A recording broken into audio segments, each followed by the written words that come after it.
Now, it's thought there are more deer in the UK today than there have been for 1,000 years. Each year, their numbers are culled, some by rangers and others for sport. I've been to find out more about this controversial pastime. You may find some of the scenes in this film upsetting. Dawn in North Yorkshire, and as the sun cuts through the morning mist, we catch our first glimpse of the deer. Deer down there. We're being taken on a deer stalk to try and understand how and why these animals are hunted. There's 3 shootable animals there, but I've got no backstop, so I can't shoot. With over 350,000 deer culled each year in the name of conservation, many still question its status as a sport. There are 6 species of deer living in the UK, and while precise figures are difficult to establish, it's thought that there are now over 1.5 million of them. Now, even though deer are pretty much everywhere these days, you still have to be quite lucky to see them, unless, of course, they're in some sort of captivity. So how many of us ever really consider how and why their numbers are controlled in the wild? Deer no longer have any natural predators left in Britain. Some argue that shooting is the only way to manage their populations and reduce the damage they cause to crops and woodland, while others believe it's cruel and unnecessary. Whatever the arguments for or against shooting deer, it's always been an emotive issue. So the only way to try and understand it is to see it. It's just after 6 in the morning on a cold, damp and miserable day. We're on our way up to the Pickering area of North Yorkshire, where we've been invited to go on a deer stalk. John Robson is a professional deer stalker with over 20 years of experience. He takes private clients on shoots, as well as providing a deer control service. Today, things aren't going to be easy. So on a morning like this, because it is quite misty, just how difficult is that going to make things? Well, it makes it far more difficult. Normally, we like to spy an animal and assess it for whether it's a cullable beast or not, and then decide to stalk into it. When it's like this, we're stalking completely blind. We're already close enough to shoot the animal when we see it, so it's got to be a quick decision. John has agreements in place with numerous farmers and landowners who give him permission to shoot on their land. Been a deer led there. Today, the plan is to stalk into an ambush and wait for a deer to cross our paths. Don't move around much, keep still. It's actually what you call a deer trot just below us, but the deer use regular. It's their roadway. There's a good chance something will come by. Now it's simply a case of waiting and watching.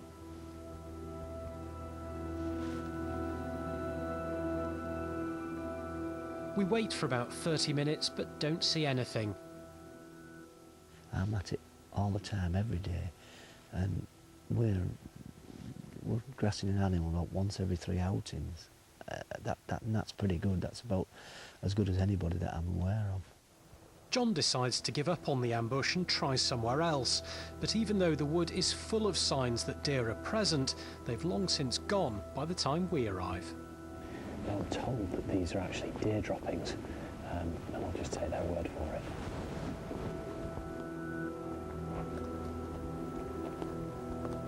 We've been out for a few hours now, we just haven't seen anything, which I'm told isn't really that unusual. Anyway, we're going to knock it on the head for now and then come back out later. John has been involved in hunting most of his adult life and is well aware that it remains an emotive issue, especially as most deer are killed by sports hunters. So what do you say to people who just believe that deer hunting can never really be a sport because it's about the death of an animal? Well, the sport evolves from the stalking side of the death of the animal. The death would have to happen regardless, as the deer are on the increase. The impact on the habitat, they have to be culled. So whether it be a sportsman's bullet, a ranger's bullet, deer will die. That's the way it has to be. I would see it as a cruel sport if I was just shooting the animal to derive pleasure out of its death, but I'm actually harvesting a natural wild resource to turn into food. Do you get any pleasure out of its death? I get satisfaction out of a clean, clinical, pain-free death when I shoot a deer. As the sun begins to set, John prepares another ambush to try and catch any deer that might come out onto the farmer's field to feed. But once again, nothing. It's frustrating, but that's the sport. That is the part what makes it sport. It's not a guaranteed thing. Beat me fair and square. Not everyone agrees with deer hunting, and the League Against Cruel Sports would like to see it banned, believing it's totally unnecessary. Their population will actually be self-controlled through the availability of food, through disease and sickness. So they actually control their own population, and that's the method that we favour. Because as soon as you start culling deer by shooting them, it becomes a sport. If you don't want to see animals shot, then how do you propose that the numbers of deer are managed so that they don't come into conflict with man?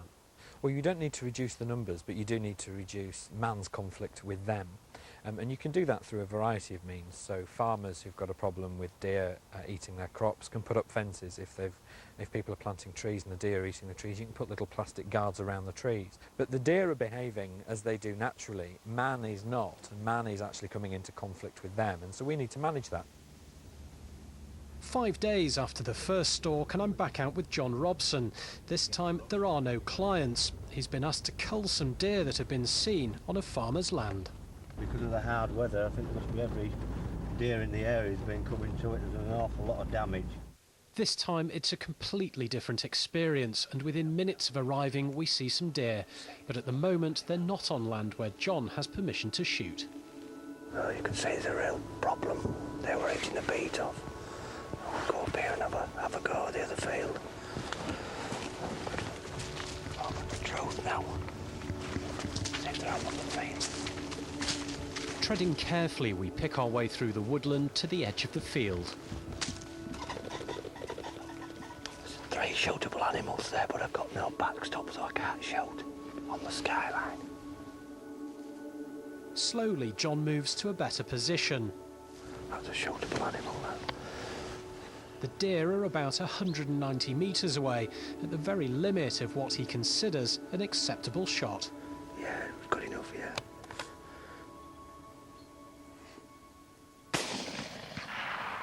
That's it. Should go down. Obviously, there's going to be a lot of people who think, oh, Bambi's dead, and she is. But, you know, I would think that 90% of the people that have an opinion have no idea about deer management or the countryside. We are now the apex predator, and it's up to us to manage the herd. John waits 10 minutes before heading over to ensure the animal is dead, to prevent it trying to run away. I'm very, very pleased with myself. It was a very on-the-limit shot for me. It's far enough, and it's come good. But practice and experience has paid off once again. What do you think when you see this animal? I mean, you see it every day, but to me, I don't, and, you know, it does come as a shock. Yeah. Yeah, absolutely. You're not going to get a more pretty, emotive animal than Bambi. Deer hunting's a sport that's becoming increasingly popular, but it's something that will always divide opinion. Allow them to live with us, amongst us, enjoy them. People do enjoy them. They don't want to see them being shot for fun or shot for some spurious population control argument. I'd be a liar if I said I didn't get some form of pleasure. It's not from the actual killing the animal, it's the reward of a good shot, a job well done. You know, a lot of people go to work on a Monday morning and hate their job. You know, just because I do what I do, why should I hate mine?